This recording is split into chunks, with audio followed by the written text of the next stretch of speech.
কবিতা হিংস্রতার বাড়াবাড়ি। কবি মিজানুর রহমান তোতা। কবিতাটি কবির ক্ষতবিক্ষত বিবেক কাব্যগ্রন্থ থেকে নেওয়া।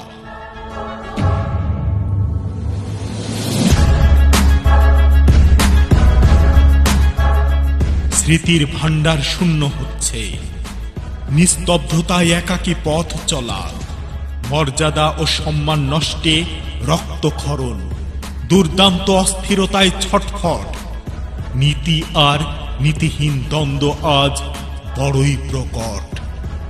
আষ্টে পৃষ্ঠে কুরে খাচ্ছে সরলতার ভাবনাহীন দুর্বলতা, হৃদয়ে পাথর মারছে, অবিরত থমকে যাচ্ছে জীবন। তবুও অন্ধকার মারিয়ে আলোর সন্ধানে ছুটছি অচেনা অজানা গন্তব্যে।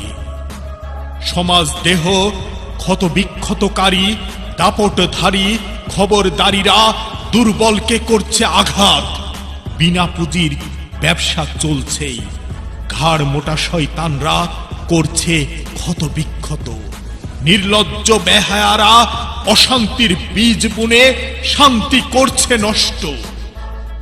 কবে যে ওদের লাল বাতি জ্বলে উঠবে, জেগে উঠবে প্রতিবাদীরা, রুখে দাঁড়াবে, প্রতিবাদ করবে, অন্যায়ের বিরুদ্ধে উঠাবে উচ্চ স্বর। সেই স্বস্তি ও শান্তির প্রত্যাশায় নতুন স্বপ্নের দিন গুনছি।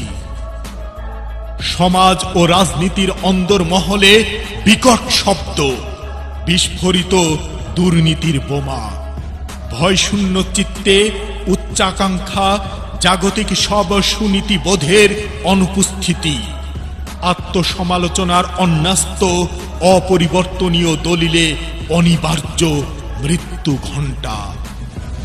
দ্বিধাচারিতার চরম উৎকর্ষে মুখোশের চতুরালিতে অভ্যস্ত নিরবিচ্ছিন্ন পথ চলা, ক্ষুদ্র প্রকোষ্ঠে জীবন স্রোত গণ্ডিবদ্ধ। নিমিষেই নিভে যাবে, দম বন্ধ হবে ধনী গরিব সবার। তবুও হিংস্রতার বাড়াবাড়ি চলছে তো চলছেই।